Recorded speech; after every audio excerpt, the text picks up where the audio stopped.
The city below was a circuit board of light, a silent, sprawling testament to the power Julian Vance wielded from his perch 1,000 feet above. His penthouse was a place of absolutes, glass, steel, and shadow. The marble floors were vast, cold plains underfoot, the air itself seeming filtered and sterile, scrubbed of any scent that might betray life. No food, no flowers, no perfume. There was only the faint, clean aroma of leather from the monolithic sofa, and the fainter, almost imperceptible hum of the building's advanced climate control. For 5 years, this had been his world. Not a home, but a headquarters. A viewing platform from which he managed the intricate machinery of his empire, Vance Holdings. He stood before the floor-to-ceiling window, a silhouette in a flawlessly tailored suit, a glass of amber liquid in his hand. He didn't taste it. The ice had long since melted, diluting the expensive scotch into a pale, watery ghost of its former self. It was a habit, not a pleasure, a prop, much like the life he had meticulously constructed since Lena was gone. Grief, he had discovered, was not an emotion to be processed, but a problem to be managed. His solution was work. He'd poured the raw, jagged agony of her loss into the foundations of his business, transforming it from a successful enterprise into a global titan.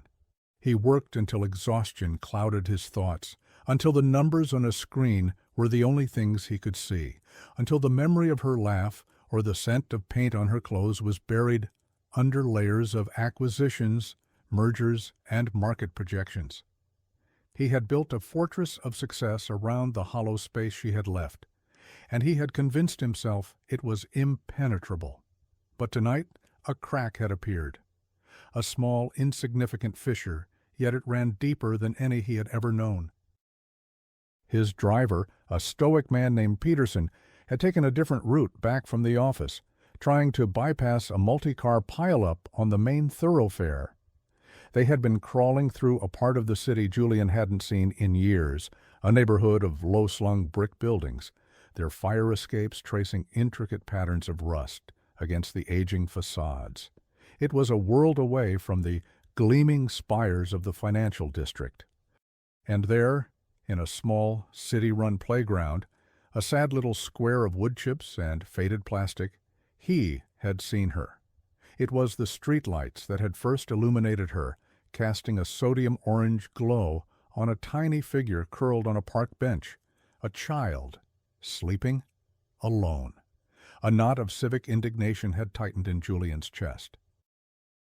Where were her parents? What failure of the system had led to this? He had been about to tell Peterson to stop, to call someone, when the girl shifted in her sleep, turning her face toward the light, and Julian Vance's carefully managed world had stopped turning. It wasn't just a resemblance, it was a resurrection. The delicate arch of her brow, the curve of her cheek, the stubborn set of her small mouth. It was Lena, a miniature living portrait of the woman he had buried 5 years ago. He felt the air leave his lungs in a sharp, painful rush, as if the intervening years had been a breath he was only now forced to exhale. "Sir?" Peterson's voice, calm and deferential, had broken the spell. "We're clear to proceed." Julian couldn't speak. He could only stare, his mind reeling, trying to reconcile the impossible vision outside his window with the rigid, unyielding reality he inhabited. Who was she? Was it a trick of the light, a projection of his own lingering sorrow? He was a man who dealt in data, in verifiable facts, and calculated risks. He did not believe in ghosts, but what he had seen felt more real than the balance sheets and profit margins that defined his days. He had given a clipped order to continue home, his voice sounding foreign and strained in the hushed interior of the car. Now, hours later, the image was seared into his mind's eye, the child on the bench. Her face, a perfect, impossible echo of his lost love, the questions hammered at the walls of his composure. Who was she? Why did she look so much like Lena? And why was she sleeping in a playground in the dead of night? He set the glass down on a black granite countertop with a sharp click that echoed in the silence. The city lights blurred, no longer a symbol of his power, but a constellation of unanswered questions. For the first time in 5 years, something had pierced the armor of his grief.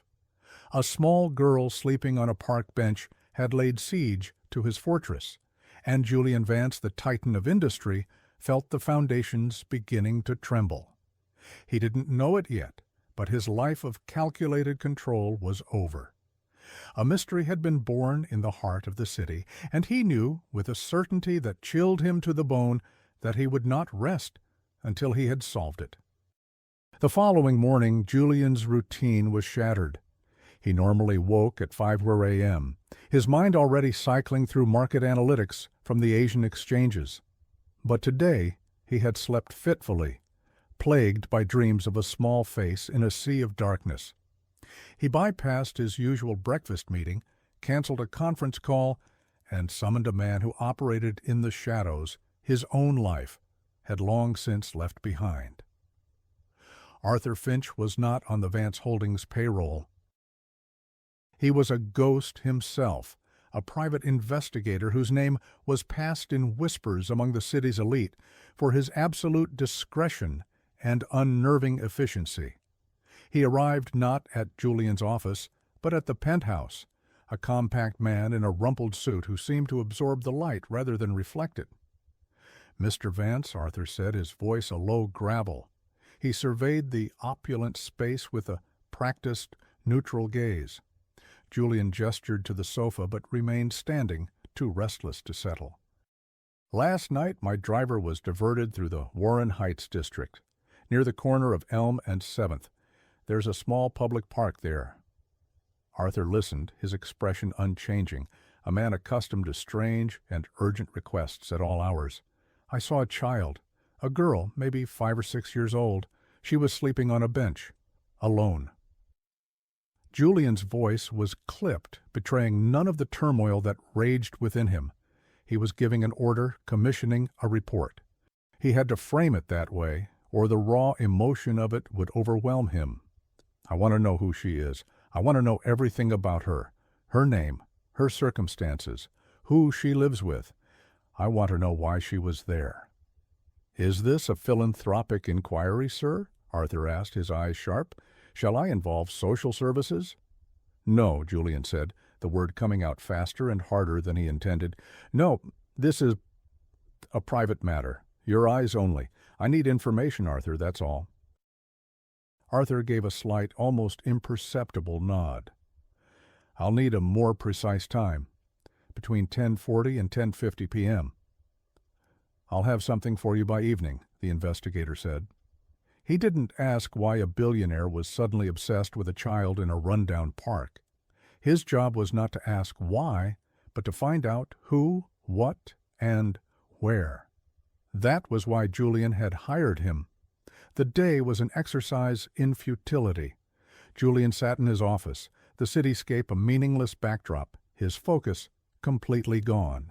He stared at a proposal for a multi-billion-dollar hostile takeover of a rival firm, a deal that would have consumed him just 2 days ago, and felt nothing.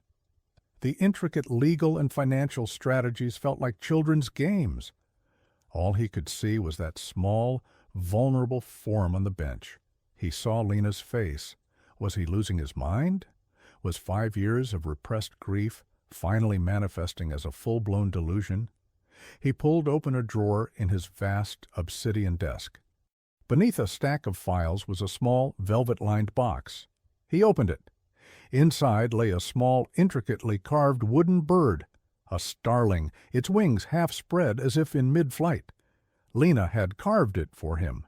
She was an artist, a sculptor, her hands always covered in clay dust or smelling of wood polish. It was the last thing she had given him, pressing it into his palm the morning of the accident. "For your desk," she'd said, her smile radiant. "So a little piece of my world can live in yours."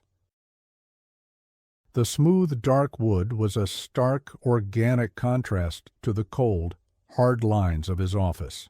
He picked it up. It was a talisman from another life, a life of warmth and chaos and love that he had systematically erased. The memory was so vivid, it was like a physical blow. He put the bird back and shut the drawer, his jaw tight. He needed facts, not memories. True to his word, Arthur's encrypted email arrived at 6:15 p.m. Julian opened it, his heart hammering against his ribs. The file contained a brief report and a series of photographs. The girl's name was Serafina Thompson, age 6. She lived with her legal guardian, an aunt named Maya Thompson. Maya was a registered nurse currently employed at a public clinic, working grueling hours for a modest pay. They lived in a third-floor walk-up apartment 2 blocks from the playground. Then he clicked on the photos. Arthur had been thorough. There were shots of the apartment building, its brick facade stained with age, a fire escape zigzagging down its front. There were photos of Maya, a woman with tired lines around her eyes, but a fierce protective set to her jaw, leaving the building in her nursing scrubs. And then there were the photos of Serafina. Arthur had caught her walking home from school, a small backpack dwarfing her frame. Her hair was braided in 2 neat cornrows. She was holding the hand of another woman, likely a neighbor, who watched her until Maya got home. In the clear light of day, the resemblance that had haunted him was undeniable. It was Lena's face, reborn on a child, the same wide, soulful eyes, the same slight upturn of her nose. It wasn't a delusion. It was real. The report continued. There were no records of a father. Serafina's mother was listed on the birth certificate as Lena Thompson. Julian felt a cold dread wash over him. Lena's maiden name, the dates lined up. Serafina had been born 7 months after Lena's accident, after her funeral, but the most damning detail was at the end of the report, a note from Arthur. Subject carries a distinctive personal item. See attached image. Julian clicked on the final photograph. It was a close-up taken with a long lens. Serafina was sitting on the school steps, waiting, and clutched in her small hand, held to her chest like a precious treasure, was a small wooden bird.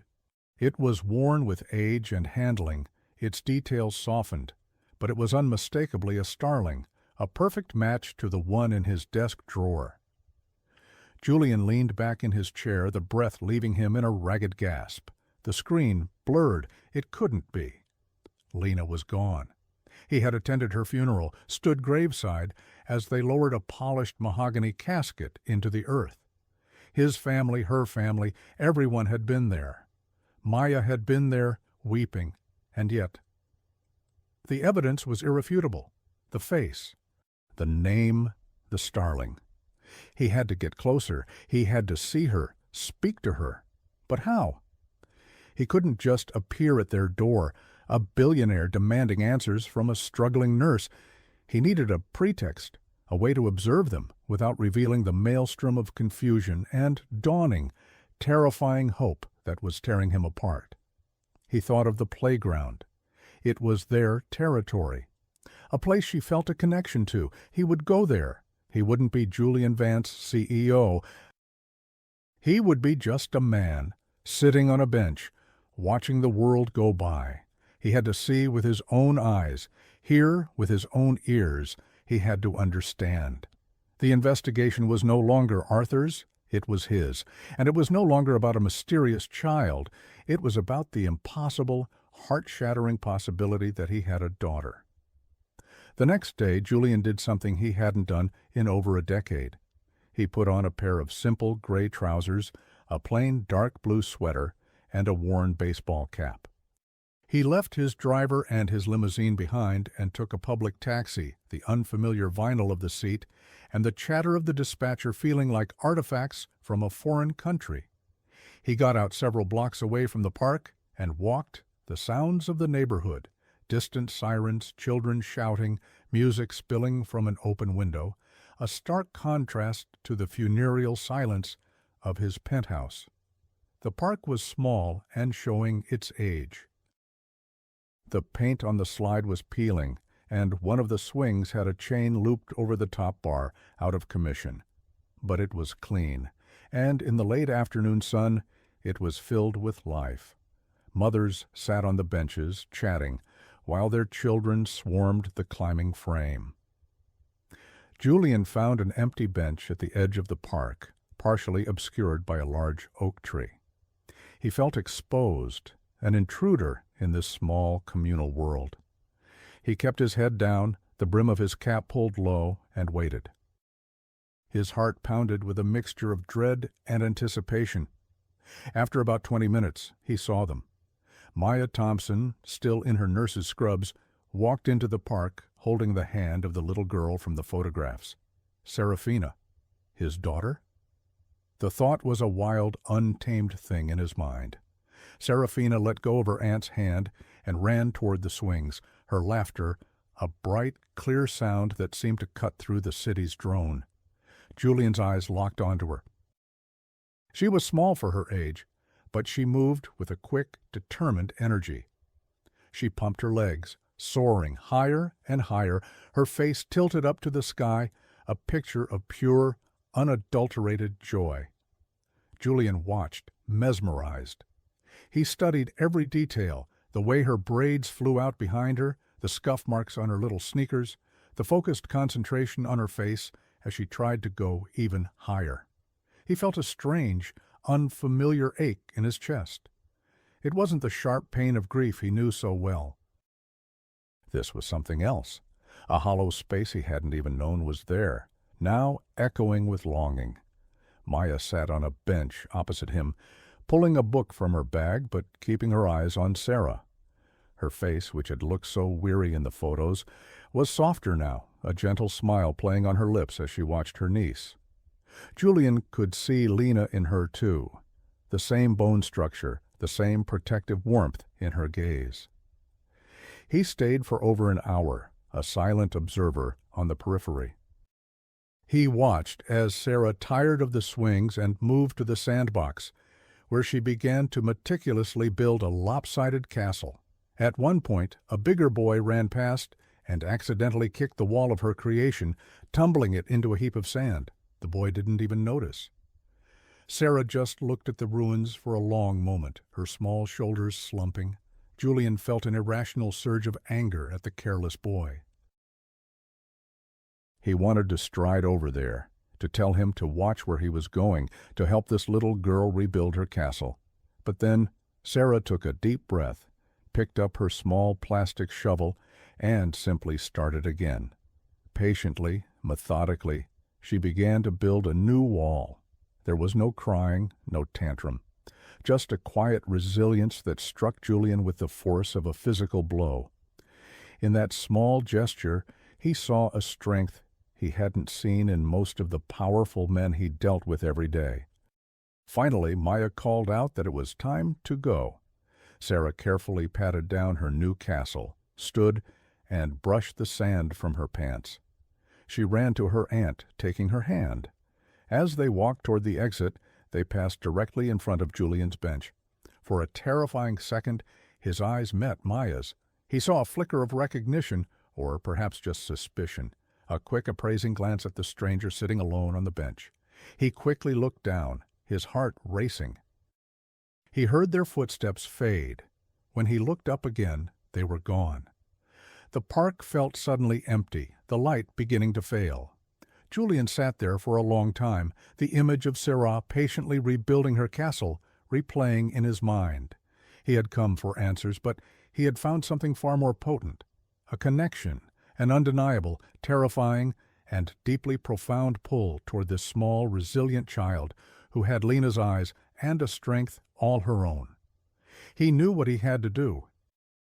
Observation from a distance was no longer enough. The risk of remaining a stranger was now greater than the risk of revealing himself.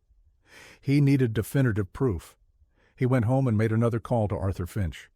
"I need a DNA sample," Julian said, his voice raw, "the child's, and a way to get one from her guardian, Maya Thompson. I don't care what it takes. Be discreet. I need to know for sure." The silence on the other end of the line was heavy. "This is moving into a different realm, mister. "Vance," Arthur said, his tone cautious. "It's one thing to observe, it's another to acquire." "I know what it is, Arthur," Julian said, his voice low and firm, "and I know what's at stake. Just get it done." The wait was agony. 2 days passed in a blur of feigned activity. Julian moved through his life like an automaton, his mind elsewhere, caught in a loop of what if. What if it was true? What if he had a daughter, a living, breathing piece of Lena, growing up in a world of struggle while he lived in sterile luxury? The guilt was a physical weight pressing down on his chest, making it hard to breathe. The cold certainty that had defined him was gone, replaced by a storm of doubt, hope, and fear. Arthur called on the 3rd day. "It's done," he said simply. "I've sent the samples to a private lab in Switzerland. Highly reliable, highly confidential. They've been marked for priority processing. We should have the results in 48 hours. 48 hours. It felt like a lifetime. Julian paced the length of his penthouse, the city lights below, mocking his impotence. He, a man who could move markets with a single phone call, was utterly powerless, waiting for a piece of paper to tell him who he was. The results arrived via a secure digital courier at 3:17 a.m. 2 days later. Julian had been awake all night, staring at his computer screen, waiting. The notification chimed, a soft electronic sound that felt like a cannon blast in the silent room. He took a deep, shuddering breath and opened the file. It was a simple document, a series of genetic markers and statistical probabilities, but the conclusion at the bottom was stark, unambiguous, and world-shattering. Maternal match, Maya Thompson, aunt, confirmed. Paternal match, Julian Vance, 99.99% probability. Julian stared at the words, his vision blurring. 99.9999%. It wasn't a possibility, it wasn't a delusion, it was a fact. Serafina was his daughter. Lena's daughter, his child. The floor seemed to drop out from under him. He gripped the edge of his desk, the cold stone grounding him as his reality fractured into a million pieces. A daughter. He had a daughter. The words echoed in the vast, empty space of his mind, of his home, of his life. He thought of her sleeping on that park bench. His child. He thought of her scuffed sneakers and her quiet resilience. His daughter. The guilt was no longer a weight. It was a torrent, a flash flood of shame and regret that broke through the dam of his control. How could this have happened? How could he not have known? He stumbled away from the desk, his legs unsteady. He crossed the vast, dark room to the window and stared down at the sleeping city, but he didn't see it. He saw Lena's smiling face. He heard her voice, telling him about the starling. He felt the crushing weight of her casket, a lie he had carried for 5 years. And for the first time since the day she died, the day he thought she died, Julian Vance, the cold millionaire, the unshakable magnate, buried his face in his hands and wept. The sobs were ragged, violent things, torn from a place of grief so deep he thought he had buried it forever. They were tears of sorrow for Lena, tears of rage at the years he had lost, and tears of a terrifying, overwhelming love for the little girl he had never met, his daughter, Serafina. His world was broken, but in the ruins, a single, fragile truth had taken root. He was a father, and nothing would ever be the same. The next morning, Julian Vance moved with a purpose he hadn't felt in years. The grief and shock of the night had coalesced into a singular, unwavering resolve. He had a daughter. He had lost 5 years with her. He would not lose another minute. He didn't call. He didn't send a lawyer or an emissary. This was not a business transaction to be delegated. He drove himself, taking one of the less conspicuous cars from his garage, and parked a block away from the tired brick apartment building he now knew so well.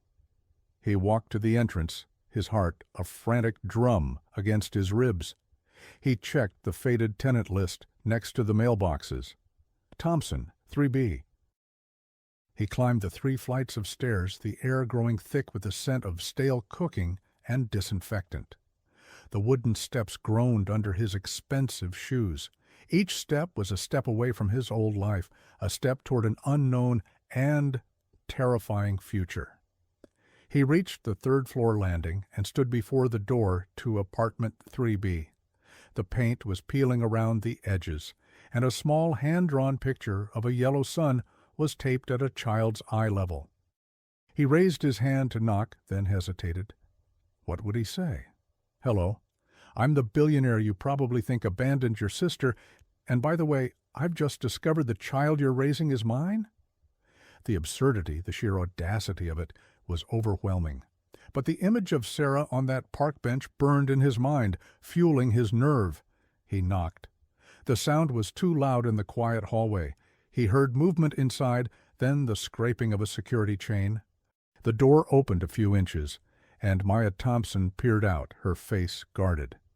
He saw the flicker of recognition in her eyes again, this time solidifying into deep suspicion.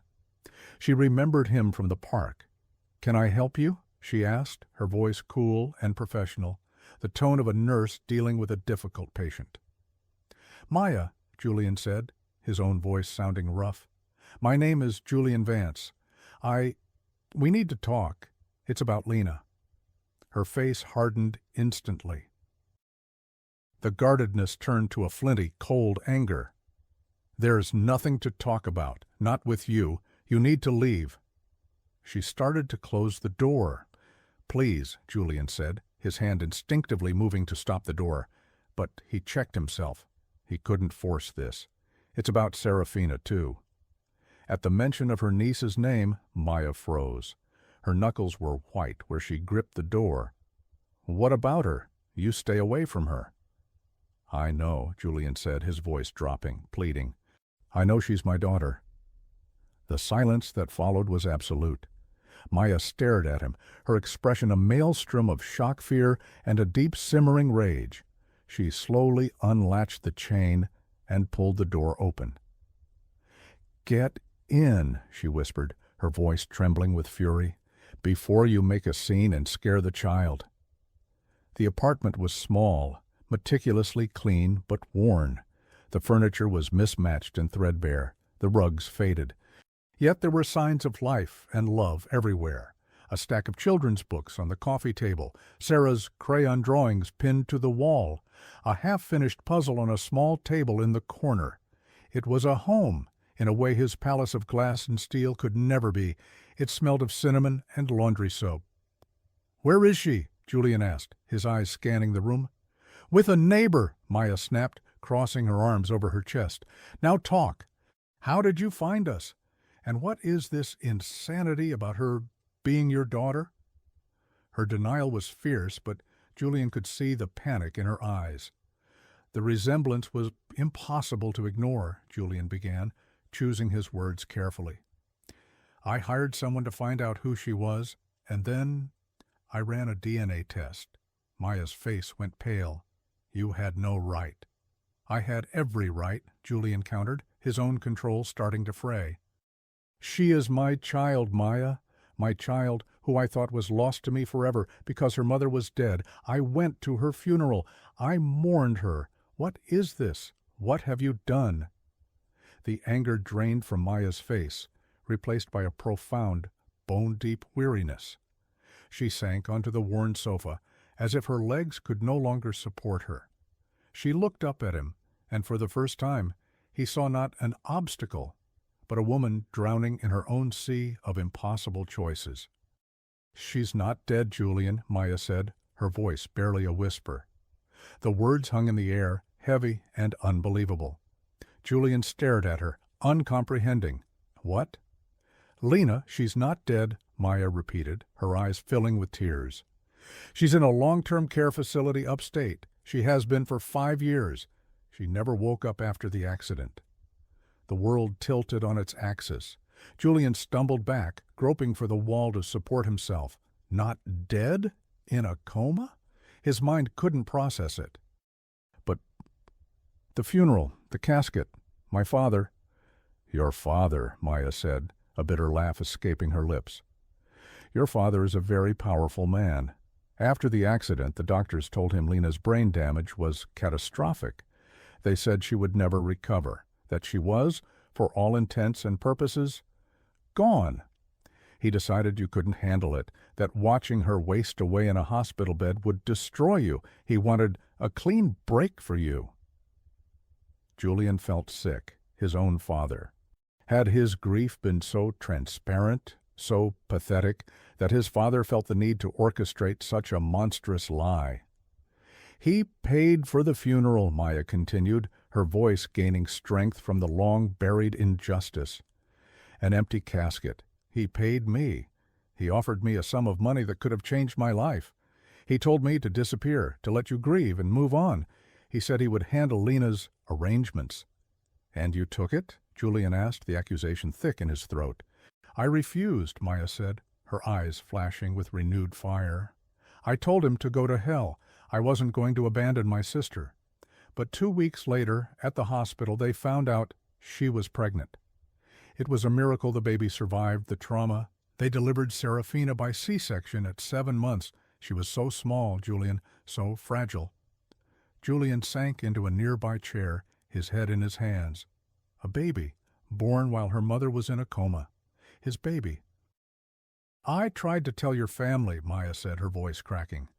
I called your father's office. He wouldn't take my calls. He had his lawyers send me a letter warning me to cease all contact, reminding me of the grief the family was enduring. They threatened me, so I did the only thing I could. I became her guardian. I have raised her.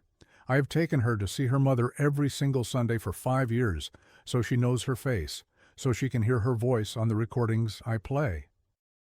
I have done everything for those two. The pieces clicked into place, forming a picture of such profound betrayal and struggle that it took Julian's breath away. The weight of Maya's sacrifice, the depth of his father's deception, it was too much to bear. Why? Julian whispered, looking up at her. Why was she in the playground? The report said you have an apartment, that you have a job. Maya's face crumpled. The last of her defiance washed away, leaving only raw, painful vulnerability. Lena's care is astronomically expensive. Your father's initial arrangement covered the first year, and then the payment stopped. I've been paying ever since. My salary as a nurse, it wasn't enough. I took extra shifts. I sold my car. I sold our parents' jewelry. But last month, the facility said they would have to move her to a state institution unless I paid the arrears. A state institution, Julian, it's a place people go to die. So I used our rent money to pay the hospital. She took a shaky breath. We were evicted 2 weeks ago. We've been staying with friends on couches, but you can only do that for so long. The playground, it was our last resort, just for a few nights, until my next paycheck, until I could find a room to rent somewhere. I told Sarah we were camping, an adventure. That park, it's the one across from the apartment Lena and I shared before she met you. It was her favorite place. I thought she would feel close to her mother there. The final piece of the puzzle locked into place, and with it, Julian's heart shattered completely. The image of his daughter, sleeping on a cold bench, wasn't a sign of neglect. It was an act of desperate, heartbreaking love, an attempt to find comfort in a world of chaos, orchestrated by a woman who had sacrificed everything. He looked at Maya, truly saw her, and was humbled. He, with all his wealth and power, had built walls. She, with nothing, had built a life. He finally understood. The cold, detached millionaire burst into tears, not the violent sobs of the night before, but quiet, steady, tears of profound shame, gratitude, and a love so fierce it felt like it could remake the world. He was crying for the sister who had never given up, for the wife who had been stolen from him twice, and for the little girl who built castles in the sand, his daughter. "It's over, Maya," he choked out, his voice thick with emotion. "The struggle is over. I'm here now. I'm going to fix this. I swear to you, I'm going to fix everything." The weeks that followed were a whirlwind of change. Julian moved with the speed and decisiveness of a corporate takeover, but his objective was no longer profit. It was family. He moved Maya and Serafina out of their neighbor's cramped apartment and into a large, comfortable suite in a residential hotel, ignoring Maya's protests that it was too much. "Nothing is too much," he told her, his voice firm. "Not anymore." He paid the care facility's exorbitant bill in full, establishing a permanent private trust to cover all of Lena's future expenses. He then hired a team of the world's leading neurologists to review her case, flying them in from 3 different continents. He was a man with near infinite resources, and for the first time, he was using them for something that mattered more than market share. But the most delicate operation was Serafina. He didn't shower her with gifts or overwhelm her with his sudden presence. He took his cues from Maya, who advised him to go slow. He started by just being there. He would join them on their afternoon trips to the park, a different, much nicer park now. He didn't push. He sat on the bench with Maya, talking quietly, learning the small details of his daughter's life. Her favorite color was yellow. She was scared of spiders. She could sing her ABCs backwards. He watched Sarah, his heart aching with a tender, protective love. He saw her glance at him curiously, her big, Lena-like eyes, taking in this strange new man who spoke in a low voice and always seemed to be watching her. The breakthrough came a week later. They were at the zoo. Sarah was standing mesmerized before the starling enclosure. Julian came and stood quietly beside her. "They're beautiful, aren't they?" he said softly. Sarah nodded, her eyes wide. "My mommy made me one," she said, her small voice barely a whisper. She reached into the pocket of her little yellow coat and pulled out the worn wooden bird. Julian's breath caught. He reached into his own pocket and pulled out his. He opened his palm, showing it to her. "My mommy made me one, too," he said, his voice thick. Sarah looked from his pristine, detailed starling to her own soft, worn one. She looked up at him, her gaze direct and full of a child's profound wisdom. "Are you my daddy?" she asked. The simple, direct question struck him with more force than any boardroom negotiation. He knelt down so he was at her eye level. "Yes, sweet girl," he said, his voice cracking. "Yes, I am." She didn't say anything else. She just reached out her small hand and gently placed her starling next to his in his open palm. A perfect pair. Then she leaned forward and wrapped her arms around his neck. Julian froze for a second, then hugged her back, burying his face in her hair, which smelled of sunshine and shampoo. He held his daughter for the first time, and in the warm, solid weight of her, he felt the shattered pieces of his life begin to knit themselves back together. Just as this fragile new world was taking shape, the ghosts of his old one appeared. Julian's sudden and total shift in priorities had not gone unnoticed.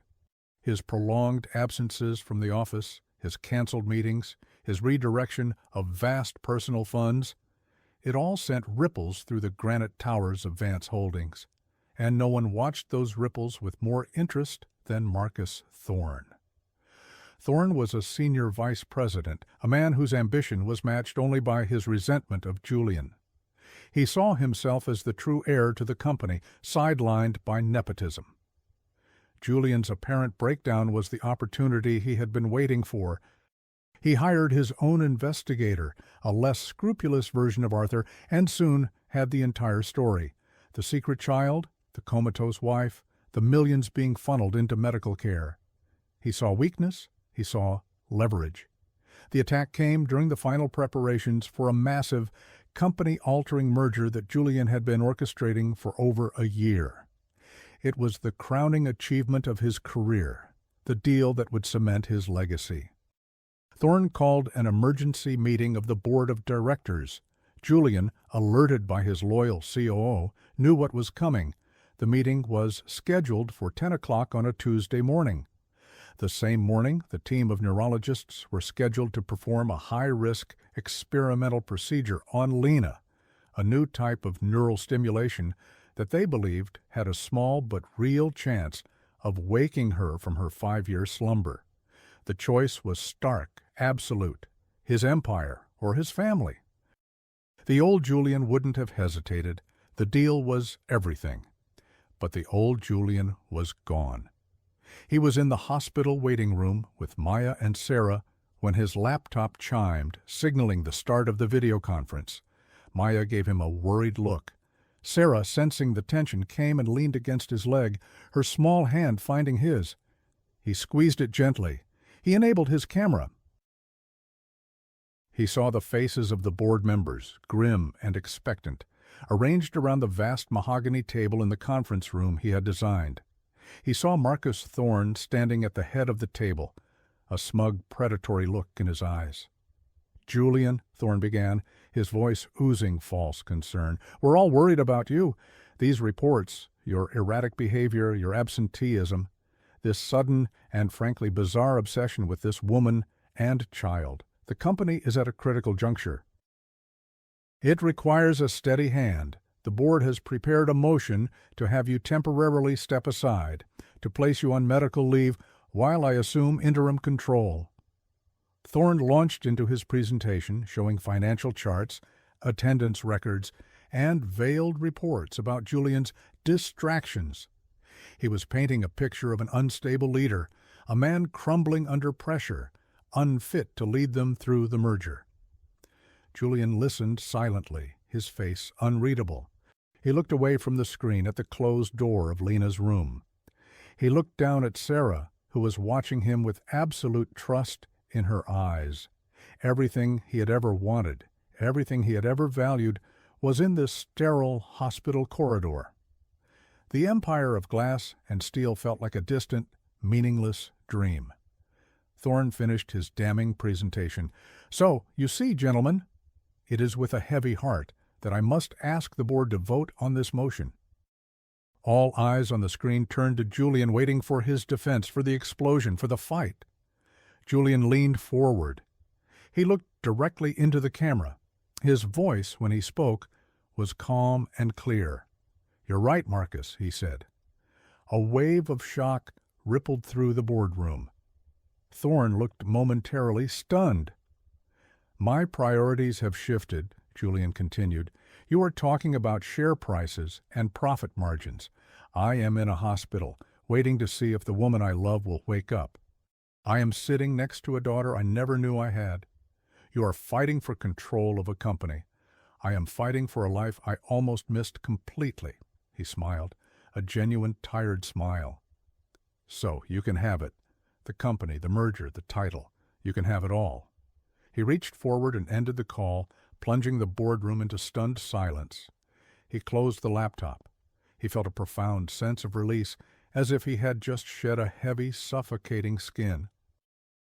He looked at Maya, who was staring at him with tears in her eyes.